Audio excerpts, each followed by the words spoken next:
Talk about the trouble with schools comparing President Trump to Hitler and Mussolini, apparently. It happened inside one high school classroom in Saratoga Springs, New York. And our next guests say they've had enough of those kinds of politically motivated lessons. Joining us right now are Julie Tellstone and Marnie Messett. They started a group called the Conservative Chicks to keep those teachers honest. And they joined us today from Albany. Ladies, good morning to you. Thank you for having us. All right, so Julie and Marnie, how did you first hear that apparently one of the teachers, through a PowerPoint presentation or something like that, was comparing Donald Trump to Hitler and Mussolini? Okay, Steve. Well, prior to the election, we formed our Conservative Chicks group, which is a group of like-minded conservative women who came together due to our love for politics, our support of our president, and our friendship. And what grew out of our group was a group acting as advocates for both students and parents who are dealing on a daily basis with the political liberal indoctrination that's going on in our school system. We wanted to provide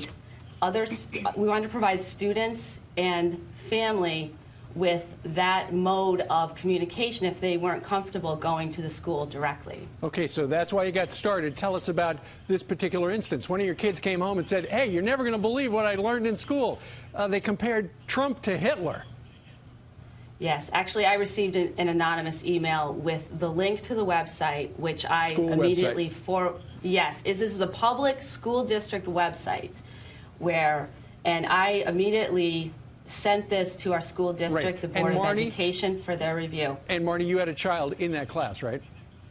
Yes, well, it was more than one class because it was a school-wide presentation. It was held by different classrooms, but my child did sit through one of the presentations, yes. Well, you know what? The superintendent defended the lesson. He said teaching about fascism as a political movement in the context of World War II is part of the curriculum. And then when asked about how Donald Trump factors into World War II, the guy had no answer. So you look in at this, it does look like indoctrination to some. Is that how you see this? Absolutely, and things like this, we have more stories. We could actually do additional segments with you, Steve, but the fact that the Board of Education met last night and this was not discussed, not one word was spoken of the national coverage and the parent concern over comparing our president, who I teach my kids to respect, the presidency of the United States. Not one word was spoken about comparing our president to brutal dictators who were responsible for killing millions of innocent people. Julie and Marnie, that's not okay. I got a feeling after this segment where you're on worldwide television, I got a feeling they're going to be talking about it later today in your school district. Julie and Marnie, we hope so. We thank you very much for joining us and telling us your story. Thank you so much. Thank you, Steve.